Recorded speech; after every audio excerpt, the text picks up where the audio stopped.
எதிர்த்து பேசிட்டு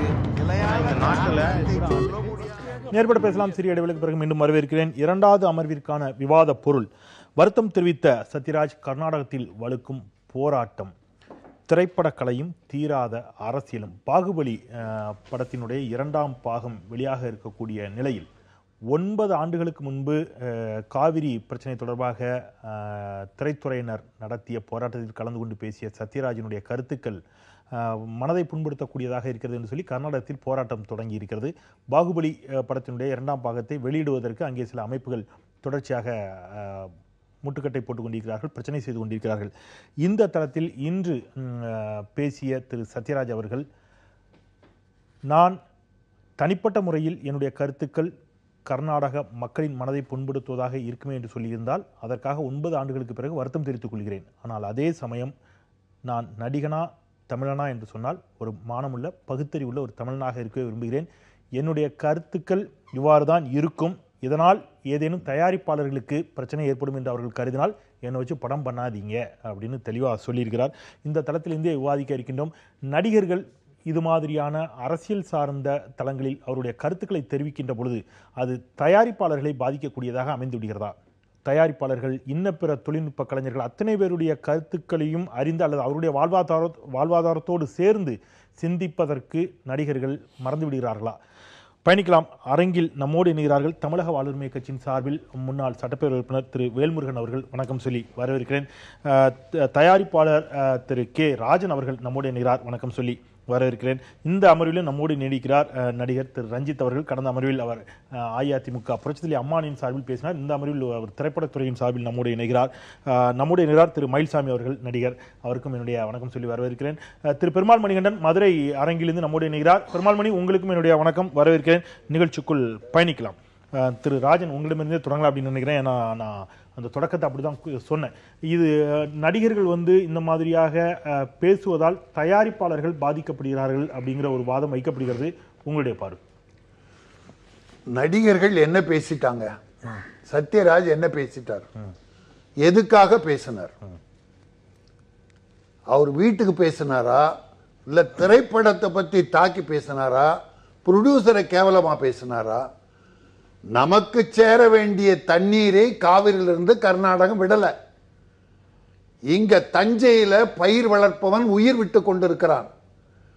தினமும் சாவு நடந்து கொண்டிருக்கிறது, தற்கொலைகள் நடக்கிறது. ஆகவே எங்கள் உரிமையை, உயிர் போகிற நிலையை நாட்டு மக்களுக்கு எடுத்து சொல்ல உணர்ச்சி வசத்தோடு பேசினார். சொந்த கருத்து குடும்பத்துக்கோ திரையுலகத்துக்கோ பேசல. தமிழகத்துக்காக தமிழக நிலையை சொன்னார். கர்நாடக மக்களை எந்த வகையிலும் தாக்கி பேசவில்லை. நான் கேட்கிறேன், இங்க வாழ்ந்த ஒருத்தன் அரவிந்த், ரமேஷ் அரவிந்த் பல படங்கள் ஹீரோவா நடிச்சார். அதுக்கு பிறகு கர்நாடகா போயிடுறார். லாஸ்ட் டைம் காவிரி பிரச்சனை சத்யராஜ் பேசினார் சொல்றீங்களே, அங்க இருக்கிற ஒரு நடிகை பேசினால கேவலமா எங்களை, கன்னடத்தில் இருக்க ஒரு நடிகை எங்களை கேவலமா பேசினா, இங்க சாப்பிட்டு வளர்ந்த பையன் அந்த ரமேஷ் அரவிந்த், அவன் எங்களை கேவலமா பேசினா. ஒரு சின்ன குறுக்கிட நீங்க பேசுங்க. உங்களோட சின்ன குறுக்கிட, உங்களுடைய வயதின் அடிப்படையில் நீங்க அந்த மாதிரி அழைப்பதற்கு உரிமை இல்ல. உரிமை இருந்தாலும் மனசுதான் இருந்தாலும் உரிமையில விழிக்காம பொது மேடையில உரிமை இல்ல. நீங்க விமர்சிங்க, ஒருமையில பேசாதீங்க. அவர் சின்னவன், நான் அவன்றேன். ஒருமை இல்ல, எனக்கு அந்த தகுதி உண்டு. பெரியவன் சொல்லிட்டீங்கல்ல, அது புள்ள. தப்பா பேசினா எவனா இருந்தாலும் விட மாட்டேன், ஞாபகம் வச்சுங்க. இல்லன்னா நான் போயிடுறேன். என்னை கட்டுப்படுத்த முடியும். நான் தப்பா சொன்ன சொல்லுங்க, மன்னிப்பு கேட்கிறேன். நான் சத்யராஜ் மாதிரி மன்னிப்பு கேட்கல. ரமேஷ் அரவிந்த் அவ்வளோ பேசின, தமிழ்நாட்டில் வாழ்ந்துட்டு போனவன் பேசினார். சரி, அவரை வச்சு இங்க எங்க கமலஹாசன் உலக நாயக உத்தம வில்லன் ஒரு படம் எடுக்கிறோம் எங்க தமிழ்ல, நாங்க அலோ பண்ணுமே. வேணா நீ போ, எங்க தமிழனை கேவலப்படுத்திட்ட, காவிரி தண்ணி கொடுக்க வேணான்னு சொன்ன அப்படின்னு நாங்க ஏதாவது தாக்கி பேசணுமா? இல்ல தமிழ்நாட்டில் சேர்க்கலையா? என்ன சத்யராஜ் எப்ப பேசினாரு? 9 வருஷத்துக்கு முன்னால எங்க வேதனையை சொன்னார். அதை எடுத்து இப்ப யூடியூப்ல பார்த்துட்டு இந்த வாட்டல் நாகராஜன் வேற பொழப்பே கிடையாது, ஆனா தயவு செய்து இதை போராட்டம் மட்டும் சொல்லிடாதீங்க. இது போராட்டம் அல்ல, ரவுடித்தனம், கலவரம். கன்னட அரசு இதை தண்டிக்க வேண்டும். எங்க சீமான் தமிழர் நாம் தமிழர் இயக்க தலைவர் ஒரு தமிழுக்காக பேசுகிறார். அவரை பிடிச்சி எங்க ஜெயலலிதா அரசு உள்ள போட்டது. இப்ப வைகோ எதுக்கு உள்ள இருக்காரு? ஒரு உரிமைக்காக பேசுகிற எங்க அரசு, எங்க தமிழக அரசு கொஞ்சம் மாறுபட்டு பேசினாலே எங்களை அரெஸ்ட் பண்ணுது. அந்த நியாயம் தமிழ்நாட்டில் இருக்கு. எங்களை அடிக்கிறான், நொடுக்கிறான். போன போராட்டத்தை 2 வருஷத்துக்கு முன்னால ஒரு இளைஞன் தமிழனுக்கு ஆதரவா ஒரு வாட்ஸ்அப்ல விட்டான்றதால நடுத்தரில் முட்டி போட வச்சு தடி தடியா இருக்கிறவனுக்கு அடிச்சானுங்களே. நாங்க பார்த்துட்டு கண்ணீரை இங்க தான் விட்டோம். இங்க இருக்கிற என் தமிழ கன்னடக்காரன் சகோதரன், நான் அவனை வேறுபடுத்தி பார்க்கல. நாங்க தான் பாதுகாப்பு. எந்த கன்னடன் மீதாவது நாங்க கை வச்சிருப்போமா? எந்த கன்னட பஸ்ஸாவது அடிச்சிருப்போமா? எங்க கேபிஎன் பஸ் 60 பஸ் கொளுத்துனீங்க. சரி, பேசலாம். எங்கள் உணர்வுகளுக்கு மரியாதை கொடுக்கணும், ரவுடிசம் பண்ணக்கூடாது. திரு பெருமாள்மணி, இந்த மாதிரியான பிரச்சனைகள் தொடர்ந்து திரைத்துறையில் இருந்து கொண்டுதான் இருக்கிறது. தமிழ் சமூகம் சார்ந்த அல்லது அங்கே இருக்கக்கூடிய கர்நாடகம் சார்ந்த பிரச்சனைகளா இருக்கட்டும், இங்க ஒரு போராட்டம் நடத்தினால் அங்க ஒரு போராட்டம் நடக்குது. முதல்ல சமூகம் சார்ந்த எல்லா பிரச்சனைகளுக்கும் திரைத்துறையை சேர்ந்தவர்கள் போராட வேண்டும் என்று நிர்பந்திப்பது எந்த விதத்தில் ஏற்புடையது அப்படிங்கிற கேள்விகள் எல்லாம் கூட இதற்குள் அடங்கி இருக்கிறது. உங்களுடைய பார்வை இந்த விவகாரத்தில்? திரு சத்யராஜ் அவர்கள் வருத்தம் தெரிவித்திருக்கிறார். அங்கே அவர் சொன்ன மாதிரி பிரச்சனைகள், அது போராட்டம் சொல்லாதீங்க, அது பிரச்சனைன்னு சொல்லுங்க, அந்த பிரச்சனைகள் தொடர்ச்சியாக நடந்து கொண்டிருக்கிறது. உங்களுடைய பார்வை என்ன? இதுக்குள்ள ஒரு அறிவுசார் விவாதத்தையே யாருமே முன்னெடுக்கிறதே இல்லை. அதை திரும்ப திரும்ப ஒரு உணர்ச்சிகரமான உரையாடலா மாத்துறதுல தான் திரைத்துறையினருக்கு அதிக ஆர்வம் இருக்கிறது. இதுல என்ன ஒரு வருத்தத்துக்குரிய விஷயம்னா, தமிழக அரசியல் இனவாதம், மொழிவாதம், தமிழ் தேசியம் இதிலெல்லாம் உணர்ச்சிகரமான இடத்தை விட்டு தமிழக அரசியல் கடந்து போயிட்டு, ஆனா திரைத்துறையினர் இன்னமும் கடந்து போக மறுக்கிறார்கள். 9 ஆண்டுகளுக்கு முன்னால் அன்பர் சத்யராஜ் பேசியதனுடைய முக்கியமான சாராம்சம் என்னன்னா, மேடையில் ஐயா ரஜினிகாந்தை வைத்துக் கொண்டே கடுமையான குற்றச்சாட்டுகளை அவர் மேல் வைத்தார். அன்றைக்கு ரஜினி என்பவர் மிகப்பெரிய நடிகர், அவருடைய மார்க்கெட் பெரியது. இன்றைக்கு சத்யராஜ் ஒரு மிகப்பெரிய படத்தின் பாகமாக நிற்கிற போது வருத்தம் தெரிவிக்க வேண்டிய நிர்பந்தம் ஏற்படுகிறது. ஆக வணிகமா இனவாதமா தமிழ் தேசியமா என்று பார்க்கிற பொழுது வணிகம் என்கிற முடிவைத்தான் எடுக்க வேண்டியதாக இருக்கிறது. இந்த யதார்த்தத்தினுடைய அடிப்படையிலே தான் அன்றைக்கு ரஜினி அவர்கள் தன்னுடைய எல்லைக்குள்ளே தன்னுடைய வாதத்தை முன்வைத்தார். இப்படி திரும்ப திரும்ப உணர்ச்சிகரமாக பேசுவதை மட்டுமே தாங்களுக்கு சாதகமாக இருக்கிற போது உணர்ச்சிகரமாக பேசுவது, தங்களுக்கு பாதகமான தங்கள் வியாபாரத்திற்கு தங்கள் வணிகத்திற்கு பாதகம் வருகிறது என்கிற பொழுது வருத்தம் தெரிவித்து பின்வாங்கிக் கொள்வது, இதுதான். இப்படித்தான் தமிழ் தேசியம் பேசுகிறவர்களும் இருக்கிறார்கள்.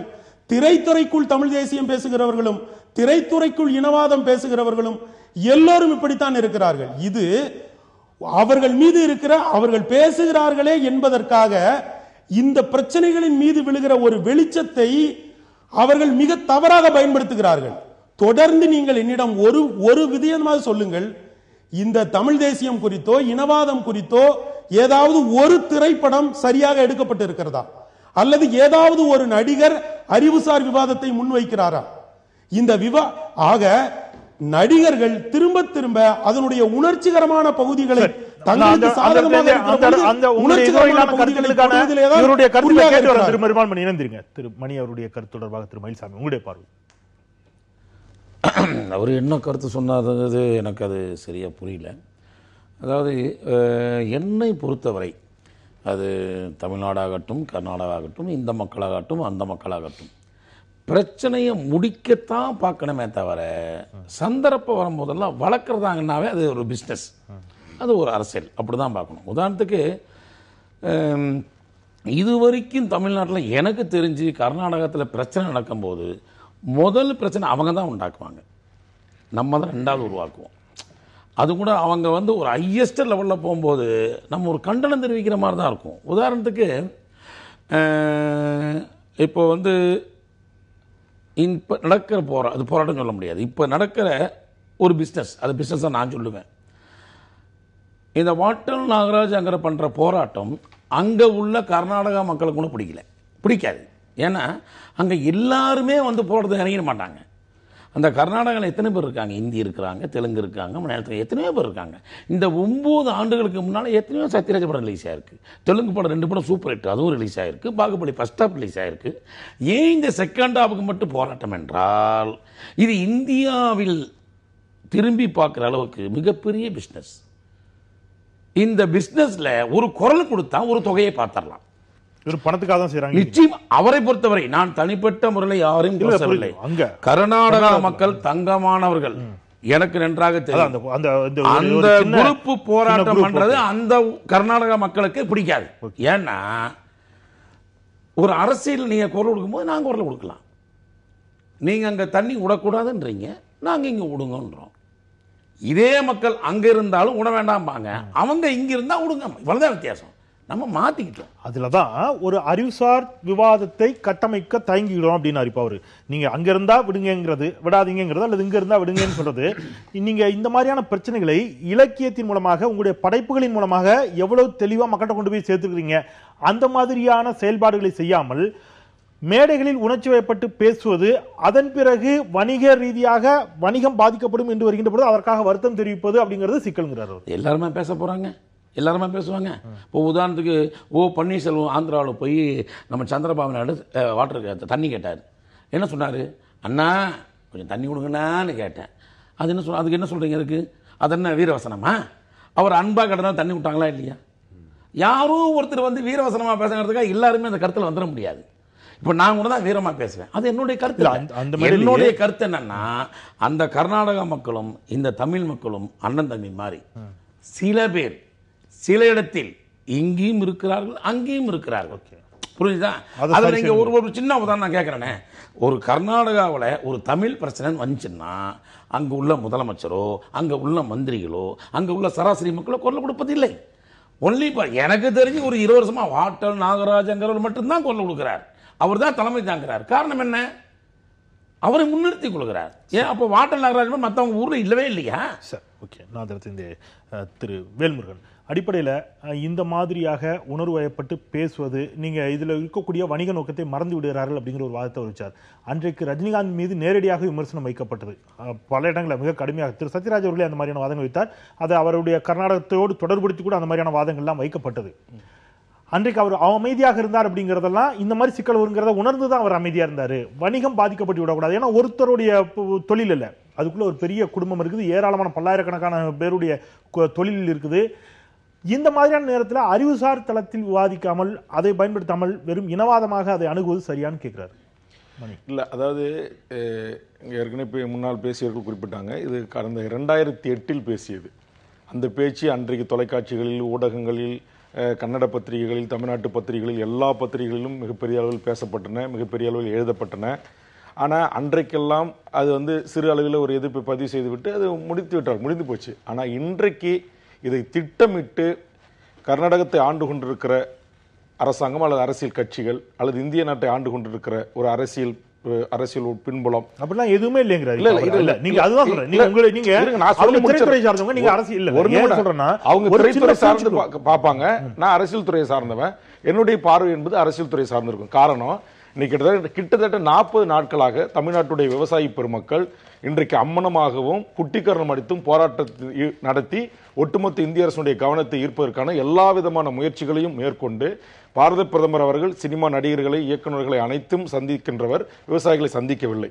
ஆக அதை ஒட்டி இன்னைக்கு தமிழ்நாடு முழுவதும் மிகப்பெரிய அளவில் தமிழக மக்களிடத்தில் ஒரு கொந்தளிப்பு ஏற்பட்டு மிகப்பெரிய விவசாயத்திற்கு பாதுகாப்பதற்கான, விவசாயிகளுக்கு ஆதரவான போராட்டங்கள் தொடர்ந்து நடைபெற்றுக் கொண்டிருக்கிறது. நான் கூட இப்போது வட சென்னையிலே அங்கு ஒரு போராட்டத்தை முடித்து வைத்து விட்டு தான் அவசரமாக வந்து கலந்து கொள்கிறேன். ஆக இந்த போராட்டத்தை மடைமாற்றம் செய்வதற்காக திட்டமிட்டு 9 ஆண்டுகள் கழித்து எப்போது நடந்து போன ஒரு பிரச்சனையை இந்த வாட்டல் நாகராஜ் என்கிற இந்த கும்பல் மூலமாக, இப்ப திரு மயில்சாமி தோழர் சொன்னதுல நான் உடன்படுறேன். அங்க கர்நாடகத்தில் இருக்கிற 99% மக்கள் இந்த கருத்தை அவர்கள் ஏற்றுக்கொள்ள மாட்டார்கள் என்கிற அடிப்படையில் நானும் அதை உள்வாங்கிக் கொள்கிறேன். ஆனால் வாட்டல் நாகராஜ் போன்ற இந்த வெறிபிடித்த கும்பலும் இன்னும் அங்க இருக்கிற கன்னட வேதிய கும்பல்களும் இந்திய தேசிய கொடியை பிடிக்க மாட்டோம், நாங்கள் எங்களுக்கென்று கன்னடர்களுக்கென்று தனி கொடி இருக்கிறது என்று கொடியை உருவாக்கி கோஷம் போட்டு 65 பேருந்துகளை குலுக்கி ஆயிரக்கணக்கான தமிழ் மக்கள் உடைமைக்கும் சொத்துக்களுக்கும் சேதமாக்கி பல்லாயிரக்கணக்கான கோடி ரூபாய் நட்டம் ஏற்படுத்திய அதே வன்முறை கும்பல் தான் இந்த வெறியாட்டத்தை அங்கு செய்து கொண்டிருக்கிறது. இந்த வெறியாட்டத்தை செய்வதற்கு பின்னாடி ஒரு அரசியல் மனமாற்றம் இருக்கிறது. அந்த அரசியல்வாதிகள் அவர்களை அங்கீகரித்து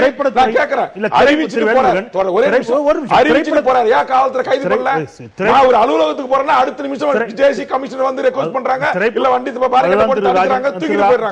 அந்த கேள்விதான் வச்சாரு. திரைப்படத்துறையின் மீது அரசியல் கட்சிகள் அல்லது உங்களை போன்ற இயக்கங்கள், அரசியல் கட்சிகள் வெளியிலிருந்து கொடுக்கக்கூடிய அழுத்தங்கள் இருக்குல்ல, அது எல்லா இடங்களிலும் இருக்குதுங்கிற. நீங்க தமிழ்நாட்டில இருந்து ரஜினிகாந்த் அவர்கள் நீங்க சொல்றீங்களா அந்த மக்கள் விரும்பலன்னு, இலங்கையில இருக்கிற மக்கள் ரஜினிகாந்த் வாங்கன்னு சொல்லி பேனர் பிடிக்கிறாங்க. அங்க இருக்கிற கலைஞர்களை கண்டு தடுத்திருக்காங்க. லைக்கா என்கிற ஒரு பன்னாட்டு பணக்கார நிறுவனம் ஊடகங்களை கொண்டு போய் அழைத்து கொண்டு போய் அப்படி ப்ரோமோட் செய்யப்பட்டிருக்கிற கலைஞர்கள் மீது நீங்க தமிழ்நாட்டில் அழுத்தமே கொடுக்கறது இல்லையா? இல்லங்க, நாங்க அழுத்தம் கொடுக்கறதுக்கு வந்து நாங்க இது வரைக்கும் தமிழ்நாட்டில் எத்தனையோ கன்னட நடிகர்கள் இருக்காங்க, மிகப்பெரிய பணம் சம்பாதிக்கிறவங்க இருக்காங்க, மிகப்பெரிய செல்வந்தர்களாக இருக்காங்க, மிகப்பெரிய புகழை எட்டிருக்காங்க. எங்கேயாச்சும் ஒரு கன்னட நடிகருடைய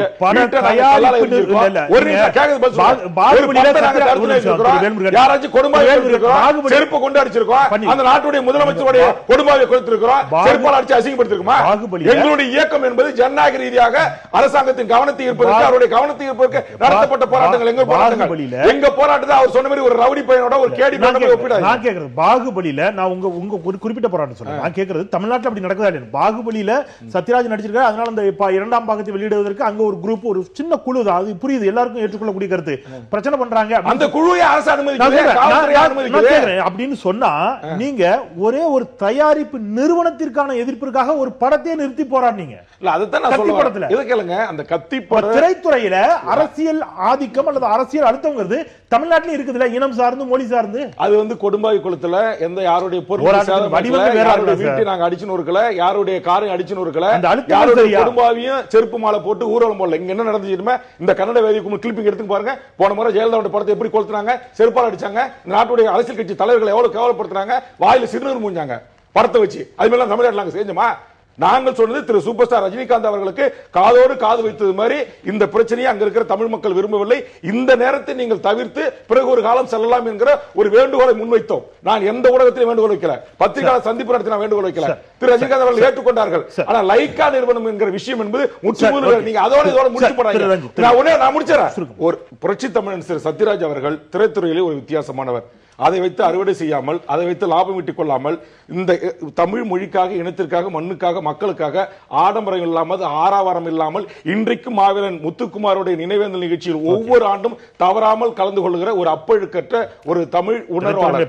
அவரை இன்றைக்கு அவமானப்படுத்தி அசிங்கப்படுத்தி பகிரங்க மன்னிப்பு இல்ல, அவரே அப்படி மன்னிப்பு கேட்க மயில்சாமன் கூட ஒரு சமயத்தில் ஒரு அரசியல் கட்சி ஆதரிச்சு கூட பேசுவாங்க, ரஞ்சித் ஒரு அரசியல் கட்சிக்காகவே பேசுவாரு. ஆனா புரட்சி தமிழன் அவர்கள் என்றைக்கும் எந்த ஒரு அரசியல் கட்சி பின்புலமாக ஒரு முதலமைச்சர் நல்லவர், இன்னொரு முதலமைச்சர் கெட்டவர் பேசல. மொழிக்காக, இனத்திற்காக, மண்ணுக்காக, மக்களுக்காக, இனப்படுகொலைக்காக அவர் வருத்தம் தெரிவித்து வர இருக்கிறார் வேல்முருகன். இல்ல, நான் என்ன சொல்ல வரேன்னா, தமிழனுடைய மேன்மையை காட்டுகிறது, தமிழனுடைய அந்த பாங்கை காட்டுகிறது. ஆனாலும் தவறு செய்தவர்களுக்காக இந்த வாட்டாள் நாகராஜுடைய கும்பலுக்கு பயந்து கொண்டு வருத்தம் தெரிவிப்பது என்பது அவருடைய ஜனநாயக மாண்பை காட்டுகிறது தவிர சத்யராஜ் அவர்கள் இந்த கும்பலிடம் மன்னிப்பு கேட்க வேண்டாம் என்பது என்னுடைய வாதம். ரஞ்சித் சுருக்கமா வேல்முருகன் சார் ஒரு பதில் சொல்லிடுறேன். ஒன்றே குலம் ஒருவனே தேவன், ஒரே தலைவன் எனக்கு எம்ஜிஆர் தான், வேற நான் யாருக்குமே சப்போர்ட் பண்ணி பேச மாட்டேன். நானும் ஒரு சத்யராஜோட சிஷியன் தான்.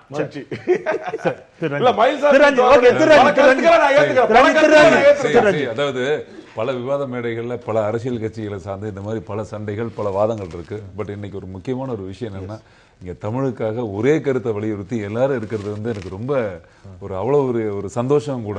ஏன் அப்படின்னா, சத்யராஜ் சார் வந்து வேல்முருகன் சொன்ன மாதிரி அவர் எல்லா அரசியல் பேசுவார், ஆனா எந்த அரசியலுக்கு பின்னாடி இருக்க மாட்டார். அவர் ஒரு எம்ஜிஆர் ரசிகன், அவ்வளவுதான். ஒரு மிகச்சிறந்த ஒரு ரசிகன், நல்ல மனிதன்.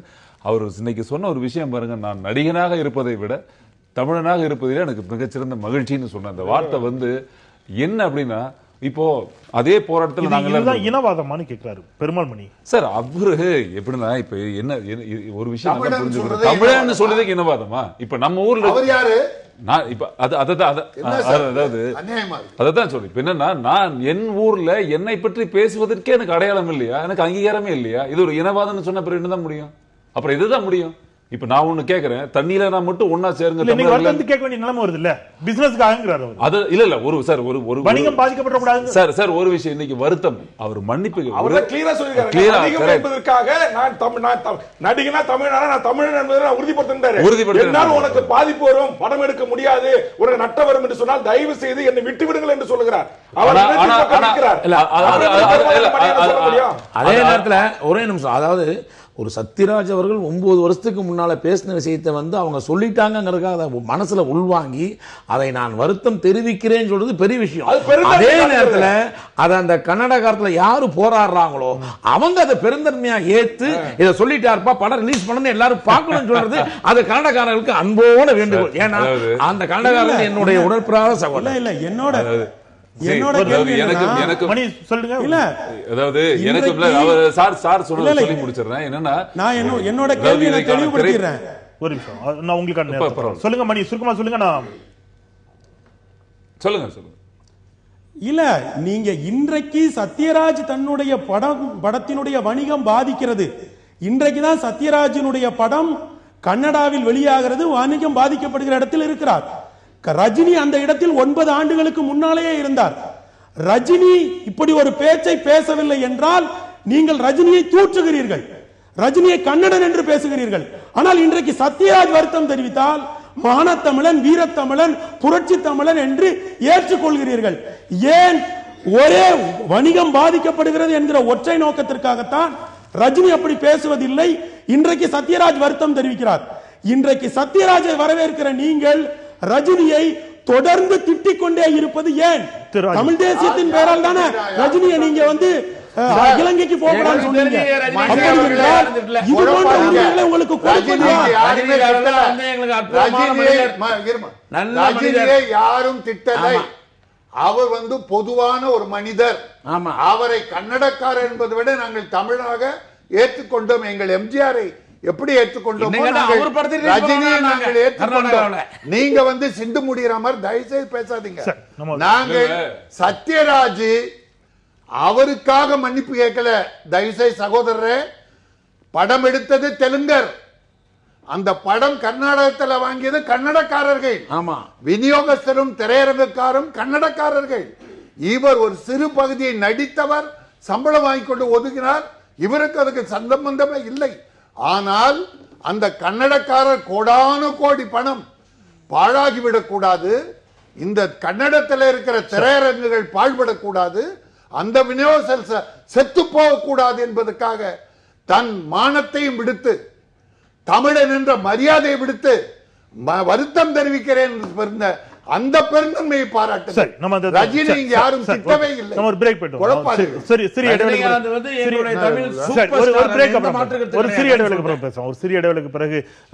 இடைவேளைக்கு பிறகு சத்யராஜ் வருத்தம் தெரிவித்திருப்பதற்கு பின்னாலும் கூட இதுபோல் அங்கே பிரச்சனைகளை ஏற்படுத்திக் கொண்டிருப்பது ஏற்புடையதா? திரைத்துறையில் அரசியல் அழுத்தங்கள் ஏற்புடையதா? நேர்பட பேசலாம். சிறிய இடைவேளைக்கு பிறகு இணைந்திருக்கு. திரு ரஞ்சித், உங்களுடைய கருத்து. இல்ல சார், இப்ப அவரு சார் சொன்ன மாதிரி அவர் சொன்னாரு, இப்ப இதை ஒரு இனவாதம் பார்த்து பண்றீங்க, இல்லை நடிக்கிறத ஒரு வியாபாரத்தில் போய் தான் முடியுது, நீங்க சொல்றது எல்லாமே ஒரு விஷயத்துக்காக தான் பயன்படுத்துறீங்க அப்படின்னா, இப்போ கிட்டத்தட்ட இத்தனை வருஷமாக சத்யராஜோட படத்துக்கு எந்த எதிர்ப்பும் இல்லை, இந்த படத்துக்கு ஏன் வந்தது அப்படின்னா, பட் எனக்கு தெரிஞ்ச ஒரு விஷயம் சொல்றேன் சார். இது வரைக்கும் வாட்டாள் நாகராஜ் எடுக்கக்கூடிய விஷயம் இது வரைக்குமே சொல்றேன். அதாவது இத்தனை ஆண்டு கால ஒரு விஷயத்துல இப்ப நமக்கு அங்க இருக்கிறவங்க அண்ணன் தம்பி மாதிரி பழகுறோம். எல்லாருமே வார்த்தைக்கு வார்த்தை தரும். மயில்சாமிலிருந்து வேல்முரு அண்ணன் இருந்து ராஜன் வரைக்கும் என்ன சொல்றேன், எல்லாருமே சகோதரர்கள் அப்படிதான் சொல்றேன். ஏன்னா மிக அற்புதமான பூமி நம்ம பூமி. அதுக்கு பெரிய முன்னுதாரணமே இங்க நம்ம சூப்பர் ஸ்டார்ல இருந்து திரு எம்ஜிஆர்ல இருந்து எல்லாருமே இந்த மண்ணில் பிறக்காத ஒரு ஆட்கள் தான் நம்ம இந்த பூமியில நமக்கு அவ்வளவு அங்கீகாரம் கொடுத்து வச்சிருக்கோம். ஏன்னா மற்ற மாநிலத்தை வர வந்தாரை வாழ வைக்கும் தமிழகம் மாதிரி எல்லாத்துக்கும் அவ்வளவு சப்போர்ட். இங்க இருக்கிற ஒரு ஹீரோயின் இன்னைக்கு நீங்க எடுத்துக்கங்க, எந்த ஹீரோயினுமே இங்க இருக்கிற ஹீரோயின் மேக்சிமம் வர்றாங்க இல்லங்கிறது வேற விஷயம்.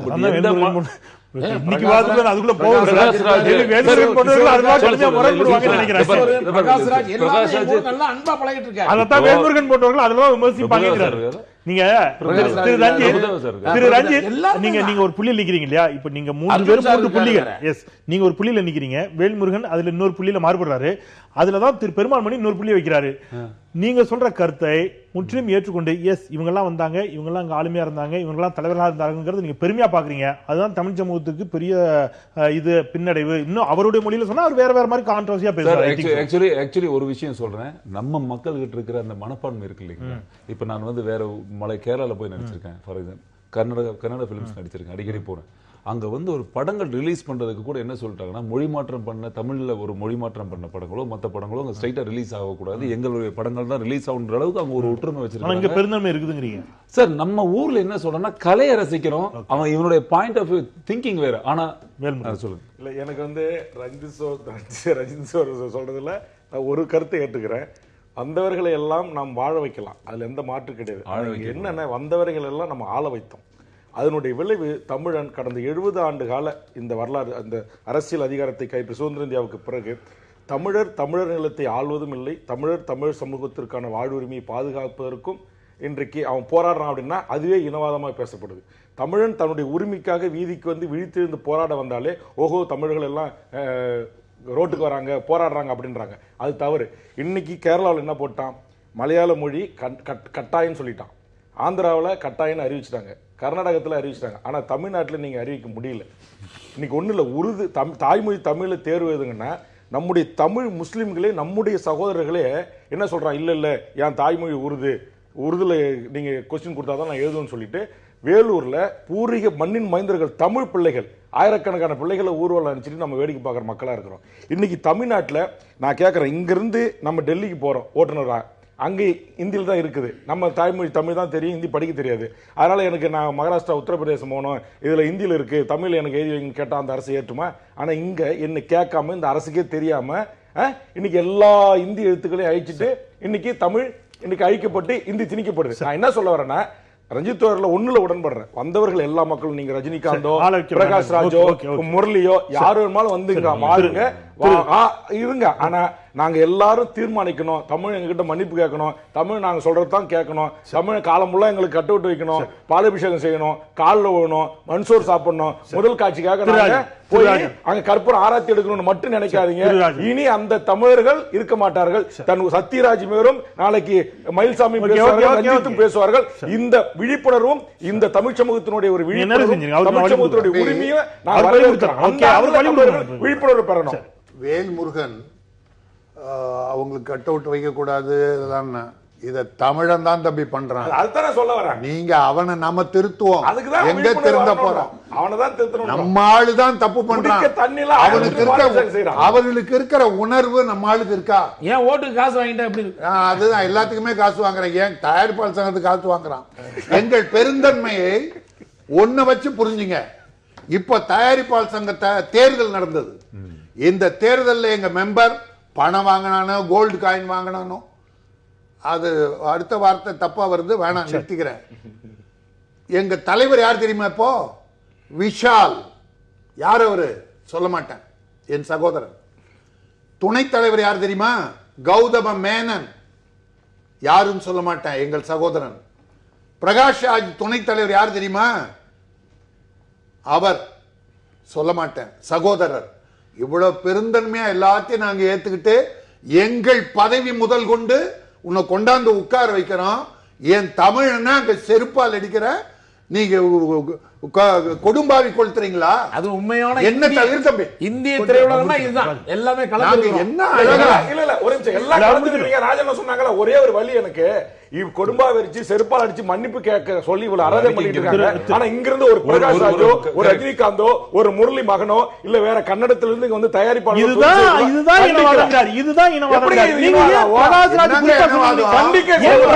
கண்டிக்க கூடாது. எங்கள் உரிமையை கண்டிக்க கூடாது. நான் அந்த மண்ணில இருந்து இங்க வாழ்கிறேன். ஒரு வேண்டுகோளை திரு ராஜன், நீங்க குறிப்பா உடனே தேடுறீங்க பாருங்க. கௌதம மேனன் வலியுறுத்தணும், விஷால் வலியுறுத்தணும், அல்லது பிரகாஷ்ராஜ் வலியுறுத்தணும் சொல்லி தேடி எடுக்கிறீங்க. தமிழ் திரைப்பட தயாரிப்பாளர் சங்கத்தில் இருக்கிறது தமிழ் தெலுங்குல என் தமிழ் ஆக்குவியா? கன்னடத்துல என் தமிழ் தலைவர் ஆக்குவியா? கேரளாவுக்கு ஆக்குவியா? நான் இங்க ஆக்கி கொண்டிருக்கிறேன். அந்த நிலை மாறணும் தான் நாங்க சொல்றோம். சேம்பர் யாரு? எத்தனை ஆண்டு காலம் அந்த நிலை மாறணும் தான் நாங்க சொல்றோம். என் சுந்தரன் டிஆர் சுந்தரம் முதலியார் வாங்கி கொடுத்த அந்த சேம்பர் இடத்துல யார் இருக்கா? கல்யாண ரெட்டி, காட்டக்கண்ண பிரசாத். என்ன வைத்தறிச்சல கலப்புறீங்க? ஓட்டு வாங்கி தானே சார் வந்தாங்க. மானங்கட்டு போயிருக்காங்க. ஓட்டு வாங்கி தானே சார் வந்தாங்க. ஓட்டா காயின் கொடுக்கறான். இவன் சம்பாதிச்ச பணத்தை பணமா கொடுத்தறா. எங்க அவ்வளவு கேவலமானவர் ஓட்டு போடுறாங்க. இதுதான் இது ஒவ்வொரு இடத்துலயும் ஒரு திரைப்படத்துறையில நீங்க சங்கத்தமா அவங்க வந்துடக்கூடாது. நீங்க இந்தியா அப்படிதான் கிடையாது சார். அவங்க வந்துடக்கூடாது சொல்லவே இல்லை. நாங்க எங்களை எழுந்துட்டு உன்னை வரவேற்கிறோம்.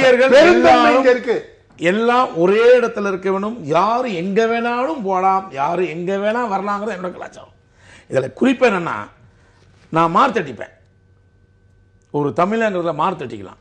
எதுக்குன்னா, ஜல்லிக்கட்டுங்கிறது ஒன்று தமிழ்நாட்டுக்கு மட்டும் போறான்ல, இந்தியாவில் எங்கெங்க மாடை வச்சு விளையாட முடியாதோ அதுக்கெல்லாம் இன்னைக்கு சுதந்திரமா விளையாடுறதுக்கு முக்கிய காரணம் இந்த தமிழ்நாடு. இது கர்நாடகா ஆகட்டும், ஆந்திராவாகட்டும், கேரளா ஆகட்டும், குஜராத், எந்த ஊரா இருந்தாலும் சரி, நீ மாட்டை பிடிக்கணுமா, இது யாரா சுதந்திரம் வாங்கி கொடுத்தது? என்னோட தமிழ்நாடு வாங்கி கொடுத்தது. புரிஞ்சா உங்களுக்கு? அதே மாதிரி இன்னைக்கு டெல்லியில விவசாயம் உண்ணாவிரதம் தமிழ் மட்டுமா இருக்கான், கர்நாடகா இருக்கிறான், தெலுங்கா இருக்கிறான், ஹிந்திக்கார இருக்கிறான். எதற்காக? இதெல்லாம் ஒற்றுமை. யாரோ ஒரு 100 பேர் போராடுறாங்கிறது அவங்களுக்கு மாத்திரம் இல்ல, மொத்த இந்தியர்களும் மொத்த மாநிலங்களும் மொத்த மக்களும் ஒன்னா இருக்கணுங்கிறதுக்காகத்தான். எனவே மதத்தையும் இந்த மொழியை வச்சு தயவு செய்து உங்களுக்குள்ள சண்டையை போட்டுக்காதீங்க. யாரோ குறிப்பிட்ட ஒரு 50 பேர் கொடி தூக்குறதுனால மாநிலங்கள் பிரியாது, மதங்கள் மாறாது, உறவு விடாது. அதனால அன்பு கர்நாடக மக்களே, யாரோ உங்க ஊர்ல தவறு செய்யறாங்கிறதுக்காக அவங்களுக்கு நீங்க சப்போர்ட் பண்ணாதீங்க. தப்பு செஞ்சால் எப்படி எங்க தமிழ்நாட்டில் தப்பு செஞ்சு அரெஸ்ட் பண்றாங்களோ அந்த மாதிரி அந்த அரசாங்கம் தனிப்பட்ட முறையில ஒரு மதத்தையோ ஒரு மாநிலத்தையோ பிரிக்கிற மாதிரி பேசினா தயவு செய்து அவங்களை பிடிச்சி உள்ள போடுங்க. அதை செஞ்சீங்கன்னா நான் பாராட்டுறேன். திருமணி இல்ல, இந்தியாங்கிறது எப்படி பன்முகத்தன்மை கொண்ட ஒரு பல்வேறு கலாச்சாரங்களை கொண்ட நாடோ அதே போல இந்தியாவுக்குள்ள பன்முகத்தன்மை கொண்ட 2 இடங்கள் தான் இருக்கிறது. ஒன்று டெல்லி, இன்னொன்று தமிழ்நாடு.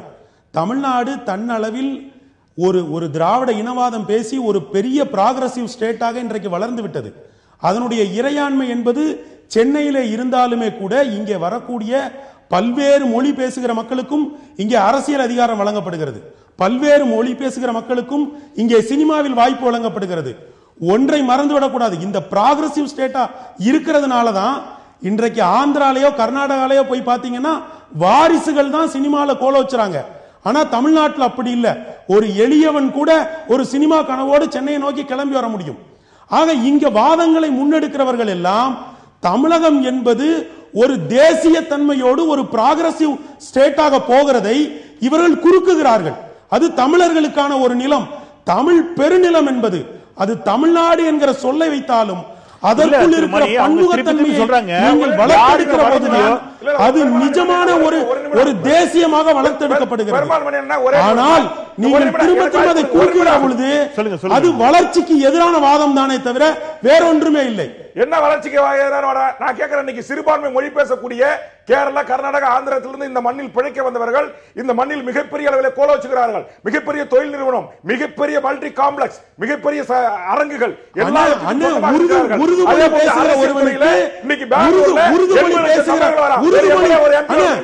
ஒரு மந்திரி ஆக்க முடியுமா? சொல்லுங்க. தமிழ்ல ஒரு எம்பி ஆக்க முடியுமா? இது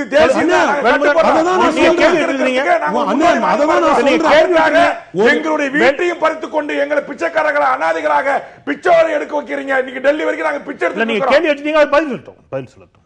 சொல்லுங்க மணி. இல்ல, உருது தமிழன், அதாவது நீங்க கேரளாவிலோ கர்நாடகாவிலோ ஆந்திராவிலோ தமிழர்கள் வெற்றி பெறவில்லை. ஆனால் தமிழகத்திற்குள் கன்னடர்கள் வெற்றி பெறுகிறார்கள், மலையாளிகள் வெற்றி பெறுகிறார்கள், அரசியலில் அதிகாரத்தில் வந்து அமர்கிறார்கள். இந்த பன்முகத்தன்மை தான் இந்திய தமிழ்நாட்டை முன்னிறுத்துகிறது.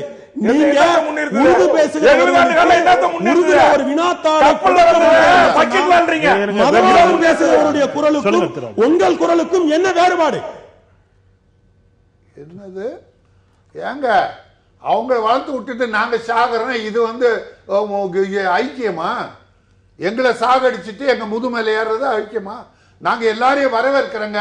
எங்களை தாழ்த்தாதீர்கள், எங்களை கொல்லாதீங்க, அவ்வளவுதான். தாழ்த்துறதுல எல்லாரும் வாங்க.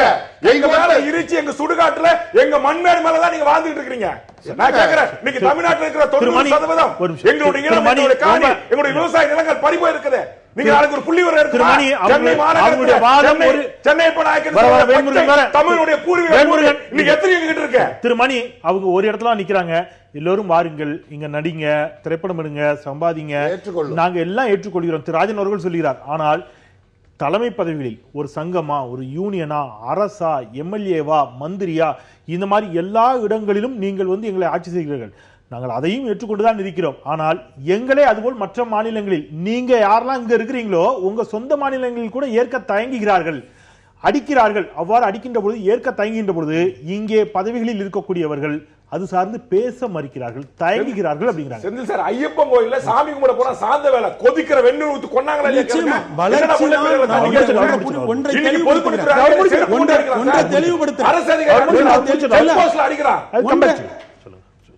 தெளிவுபடுத்துகிறேன். நீங்க ஆப்பிரிக்காவில் போய் அங்க எத்தனை தேசியங்களை சேர்ந்தவர்கள் இருக்கிறார்கள்னு கணக்கெடுத்தீங்கன்னா தேசியங்களை சேர்ந்தவர்கள்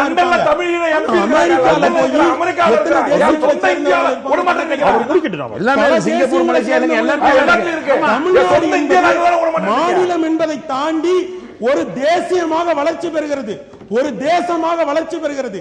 நீங்கள் மொழியின் பெயரால் தமிழகத்தினுடைய வளர்ச்சியை குறுக்க பார்க்கிறீர்கள். தமிழ்நாடு ஒரு யூரோப்பினுடைய ஒரு மாநில, ஒரு தேசத்தை போல வளர்ச்சி அடைகிறது. நீங்கள் அதை திரும்ப தமிழ்நாடு என்ன பண்ணாலும் திரும்பி கேட்க மாட்டாங்க ஒரு எண்ணம். அதே மாதிரி எந்த மத்திய அரசு வந்தாலும் அது கேள்விக்குறியாக கர்நாடகா தமிழகத்தை போல் கேட்பார்கள். மணி அவர்களே,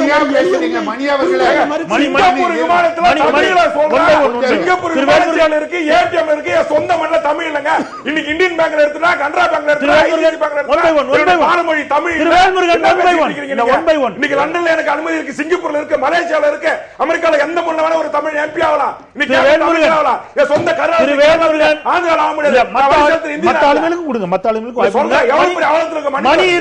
நல்லா தெரிஞ்சு பேசுறாங்களா? ஒரு நிமிஷம், ஏன்னா இலங்கை நோட்ல தமிழ் எழுதிருக்கு, சிங்கப்பூர் எழுதிருக்கு, மலேசியாவில் எழுதிருக்கு. ஆனா தமிழ்நாட்டுல இந்தியா நோட்ல தமிழ் 5வது இடத்துல இருந்து 40 வருஷத்துக்கு முன்னால இன்னைக்கு கடைசி இடத்துல இருக்கு. மணி அவர்களே, தயவுசெய்து ஒரு வித்தியாசத்தை புரிஞ்சுங்க.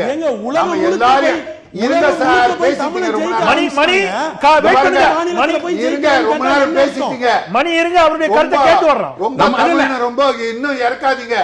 நம்ம ஆளு இருக்கிறதால தான் இங்க ஒரு விஷயம் இருமா, ஒரு நிமிஷம் நான் சொல்றேன். தமிழ் பின்வாங்கிறதுக்கு காரணமே இந்த மாதிரி பேசுறதுனாலதான். அது நான் சொல்லிடுறேன். இந்த பாருங்க, ஆந்திராவில் நாம மெம்பர் ஆகலாம், ஆனா எலெக்ஷன்ல ஓட்டு போட முடியாது, பதவியில் நிக்க முடியாது. தமிழ்நாட்டில் ஆந்திரா கிளப்னு ஒண்ணு இருக்கு. அந்த ஆந்திரா கிளப்ல நான் மெம்பர் ஆகலாம், எனக்கு ஓட்டுரிமை கிடையாது, பதவியில் நிக்க முடியாது. கேரளாவில் நான் மெம்பர் ஆகலாம், எனக்கு ஓட்டுரிமை கிடையாது, எந்த பதவியில் நிக்க முடியாது. கர்நாடகம் அதேதான். ஆனால் என் தமிழ்நாட்டில் எல்லா மொழிக்காரர்களும் அவர் ஏத்துக்கிறாரு. அவர் என்ன சொல்றாருன்னா, ஒரு நிமிஷம், அவர் என்ன சொல்றாருன்னா, அவ்வாறு நீங்க சொல்ற மாதிரி நீங்க அதெல்லாம் முரணா பாக்குறீங்க. ஆனா அவைதான் தமிழகத்தை வளர்ச்சியை நோக்கி இட்டு சென்றிருக்கின்றன. கர்நாடகத்தை விட, கேரளாவை விட தமிழகம் வளர்ச்சி அடைந்திருக்கிறதா? ஒரு நல்ல ஒரு சந்தோஷம் அவர் சொல்றதுல மிக அற்புதமா இருக்குது. அதுதான் முன்னாடியே நான் சொன்னேன். என்னன்னா எல்லாத்துக்கும் தெரிஞ்ச விஷயம், நம்ம தமிழ்நாடு அப்படிதான். இதுல இங்க இருக்கிற எத்தனை மொழியா இருக்கட்டும், எத்தனை பேரா இருக்கட்டும், வேல்முருகன் சொன்ன மாதிரி ஷாப்பிங் மால் இருந்து, பிசினஸ் இருந்து, கன்ஸ்ட்ரக்ஷன் இருந்து, வளர்ச்சி தானே. இல்ல சூப்பர், நான் அதெல்லாம் எதுவுமே இல்லைன்னு நான் சொல்லவே இல்லை. ஈவன் இன்னைக்கு ஒரு வேலைக்காரன், சாதாரண ஒரு வேலை ஸ்டாஃப் கூட உத்தரப்பிரதேச, பீகார், எல்லா அந்நிய மாநிலத்துல எல்லாம் தான் இங்க குவிக்கிறாங்க. இங்க எங்களுக்கு எதுவுமே கிடையாது. நான் திரும்ப சொல்றேன், நம்ம எப்பவுமே நாம நம்மளுடைய விஷயத்துல நான் வரக்கூடாது, நாமன்னு வரணும் தான் பழக்கப்பட்டு வந்த தமிழர். அப்படிப்பட்ட ஒரு தமிழ் மக்கள் அண்ணன் சொல்ற மாதிரி ரைட், ஓகே, இப்படி இருக்கிறதுனால தான் தமிழ் ஒரு முன்னிலைப்படுத்தப்பட்டு ஒரு அங்கீகாரம் கிடைச்சிருக்கு இன்னைக்கு இந்திய அளவுலன்னு அவர் சொல்றாரு. அப்ப தமிழனை போராட்டத்திலாம் செருப்பால் அடிக்கிறாங்க, போராட்டத்திலாம் விவசாயிகளை கொண்டு எடுக்கிறாங்க, போராட்டத்திலாம் பஸ், இப்ப கேபிஎன் பஸ் 65 பஸ் கொடுத்துட்டாங்க. ஒரு தடவையும் தண்ணி பிரச்சனைக்கு இந்த ஒரு பிரச்சனை இல்ல சார். இது இன்னைக்கு திரைப்படத்தை பத்தி பேசுற வேல்முருகன் சார் ரொம்ப வருத்தமா இருக்கு. ஒரு திரைப்படத்துக்கான போராட்டம் வருத்தமா இருக்கு. நான் சொல்றேன், காவிரி தண்ணிக்காக இதுவரைக்கும் இத்தனை வருஷமாக எத்தனை நடிகர், நீங்க நடிகர்னு எடுக்காதீங்க, நடிகன் ஒரு திரைப்படத்துல வர்றவன் இன்னைக்கு என்னன்னா சாதாரண எத்தனையோ பேர் போறான். டெல்லியில ஒரு விவசாயி போராடுறான், அதுக்கு ஒரு இஷ்யூ வருதா இல்லையாங்கிறது வேற விஷயம். தமிழன் பாருங்க ரொம்ப வேதனையா இருக்கு. அருமை தமிழர்களுக்கு, அன்புள்ள இளைஞர்களுக்கு அதாவது காலில் விழுந்து கும்பிட வேண்டிய ஒரு விஷயம் என்னன்னா, ஜல்லிக்கட்டு அப்படிங்கிற ஒரு விளையாட்டை நம்ம தீவிரமா சீரியஸா எடுத்தோம். ஆனா தீவிரமான விஷயங்களை நம்ம விளையாட்டை எடுத்திருக்கோமே அப்படிங்கிறது எனக்கு ரொம்ப வேதனையா இருக்கு. என்ன சொல்றது, நான் 100க்கு 100 வரவேற்கிறேன். ஏன்னா 20 அப்பாவி தமிழர்களை இந்த பக்கம் செம்மராட்ட போன சுட்டு கொண்டா சிபிஐ விசாரணை கேட்கறாங்க. இவர் சொல்றாரு நம்முடைய தேசியம் இந்திய முழுக்க நம்ம தூக்கி பிடிக்கிறாங்கன்னு. அந்த தேசிய அரசு ஏன் 20 பேர் படுகொலைக்கு இது வரைக்கும் சிபிஐ விசாரணை கொடுக்கல? அன்னைக்கு இத்தாலியை சேர்ந்த ராணுவ வீரர்கள் மலையாள மீனவர்கள் சுட்டு கொண்ட உடனே 2 பேருக்கு 2 கோடி ரூபாய் கொடுத்து திருநாட்டுக்குள்ள வழக்கு பதிவு செய்யலாம். இதே பிரிச்சோக்கு ஏன் கொலை வழக்கு பதிவு செஞ்சோம்? யார் சுட்டது? அப்ப உங்கள் தேசியம் என்பது எங்களை அழிப்பதற்கு பயன்படக்கூடாது. எல்லா மக்களுக்கும் எல்லாம் பெறுவதற்கு உங்கள் தேசியம் பயன்படணும். நம்ம நிறைவு சத்யராஜுடைய பெருந்தன்மை ஒரு வார்த்தை சொன்னாரு, அந்த ப்ரொடியூசர் லாஸ் ஆகக்கூடாது, கர்நாடக தியேட்டர் விநியோக லாஸ் ஆகக்கூடாது, அதுக்காக நான் வருத்தம் தெரிவிக்கிறேன். இன்னொன்னு சொன்னாரு, என்னுடைய அசிஸ்டன்டே ஒரு கன்னடக்காரன் சொன்னார். என் தமிழ் இத்தனை பேரை விட்டுட்டு என் தம்பி சத்யராஜ் நீ ஒரு கன்னடக்காரனே பெருந்தன்மையோட வச்சுக்கிட்டே உன் பெருந்தன்மையை புரிஞ்சுக்க அங்க ஆள் இல்லையா? எங்க மண்ணிலே தெரியல. அது மட்டும் இல்ல, நான் பேசுற வார்த்தை உங்கள் மனம் புண்படுத்தியிருந்தால் நாங்க தேசியத்துக்கு எதிரான ஆள் இல்ல. 40,000 கோடி கேட்டோம் சார். வருதா புயல் வந்து சென்னை அழிஞ்சு போச்சு சார். தானே புயல் வந்து என்னோட முந்திரி காடு கூட அழிஞ்சு போச்சு சார். வெள்ள சுனாமி வந்து அழிஞ்சு போச்சு சார். வீடு கட்டி கொடுத்து 10,000 கோடி கேட்டோம் சார். வேற 500 கோடி பிச்சை போடுறான் சார். ஒரு ஆண்டுக்கு 10 லட்சம் ரூபாய் எங்களுடைய இந்திய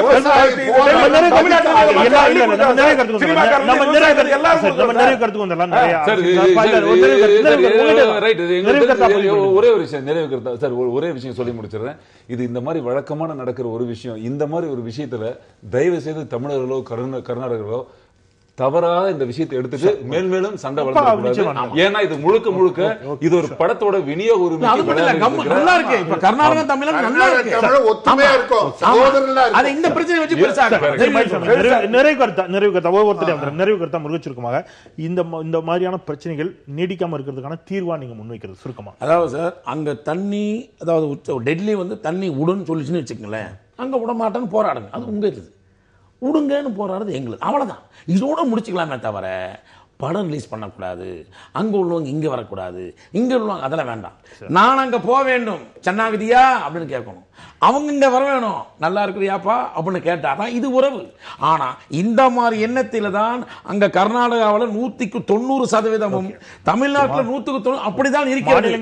சில அமைப்புகள் சில பேர் தான், பல பேர்லாம் கிடையாது. மிஞ்சி மிஞ்சி 35 பேர் தான். மாநிலங்களுக்கு இடையிலான பிரச்சனை சட்ட ரீதியா அமைதியா தீர்த்துக்கலாம், பிரச்சனையில ஆக்க கூடாது, மக்கள் அதை விரிக்க கூடாது. மக்கள் அப்படிதான் இருக்காங்க, தமிழ்நாடு அப்படிதான் இருக்காங்க, சில அமைப்புகள் தான். அது வேண்டாம். ரஞ்சித் ஒற்றைவரில் நிறைவு சார். ஆக்சுவலி எல்லா மாநிலத்திலும் இந்த மாதிரி ஒரு தமிழை விட்டு பிழைக்கிற மாதிரி மதத்தையோ ஜாதியோ விட்டு பிழைக்கக்கூடிய ஒரு குரூப் இருக்கதான் செய்யும். பட் அது என்ன ஒரு விஷயம்னா, நம்மளை போல உள்ளவங்க விழிப்புணர்வின் காரணமாக இதை எடுத்து நம்ம உரைக்க. ஐயா ஒற்றைவரில் நிறைவு கருத்தியா? கன்னடத்திலும் தமிழர்களும் கன்னடர்களும் ஒற்றுமையா சகோதரர் இருக்காங்க. தமிழகத்திலும் கன்னடர்களும் தமிழர்களை, நாங்கள் தமிழர்கள் கன்னடர்களை சகோதரரை பாவித்து பாதுகாத்து வருகிறோம். ஆனால் யாரோ ஒரு சின்ன அமைப்பு எங்களை கொடுமைப்படுத்தி விட வேண்டாம், தூண்டி விட வேண்டாம். நன்றியா. திருமணி நிறைவு கருத்து சுருக்கமாக ஒரே வரியில. இல்ல, உலகம் முழுவதும் சென்று ஜெயிக்கக்கூடிய ஆட்டிடியூட் தமிழர்களிடம் இருக்கிறது. அதனால்தான் சிங்கப்பூர் நோட்லையும் மலேசியா நோட்லையும் இலங்கை நோட்லையும் தமிழ் இடம்பெறுகிறது. அப்படி உலகம் பூரா வெற்றி பெற்ற தமிழர்களுடைய ஆட்டிடியூடை குறுக்க பார்க்காதீர்கள். திரும்ப திரும்ப தமிழர்களுடைய பரந்த எல்லையை விரிக்கிற வகையில் தலைவர்கள் உரையாடல்களை முன்னெடுக்க வேண்டும். நன்றி. நேரம் கடந்துச்சு. நம்ம இந்த அளவில் நிறைவேற்றலாம். நேரம் கடந்துச்சு. சத்யராஜ் அவர்களுக்கு இன்று மிரட்டல் விடுவதோ கொடும்பாவி கொளுத்துவதோ இந்த நிமிடத்திலிருந்து கர்நாடகத்தில் வாழ்கின்ற கன்னட வேதி அமைப்புகள் நிறுத்திக் கொள்ள வேண்டும். தொடர்ந்து எங்கள் தமிழ்நாட்டை சேர்ந்த எந்த ஒரு நடிகனையோ தமிழனையோ கொச்சைப்படுத்துவதோ கொடும்பாவி கொளுத்துவதோ செருப்பால் அடிக்கிற நிகழ்வுகள் அங்கு நடந்தால் எதிர்வினை ஆற்ற நேரிடும் என்பதை பேசுறாங்க. நால்வருக்கும் அரங்கில் இருந்த நால்வருக்கும் நன்றி. அமைதியை நோக்கி அனைவரும் இணைந்து பயணிக்க நினைக்கலாம். அரசியல் அழுத்தங்கள் திரைத்துறையில் மட்டுமல்ல, வேறு எந்த துறையிலுமே இருக்கக்கூடாது. ஊடகமாக இருக்கட்டும், எல்லா துறைகளிலும், கலை இலக்கியம் சார்ந்த எந்த துறைகளிலும் அரசியல் அழுத்தங்கள் இருக்கக்கூடாது. அந்தந்த துறைகளை சுதந்திரமாக இயங்க விட வேண்டும் என்பதை வலியுறுத்தி இந்த நேர்விட பேசி நிறைவு செய்கின்றேன். மற்றும் ஒரு நிகழ்ச்சியில் சந்திக்கலாம். நன்றி.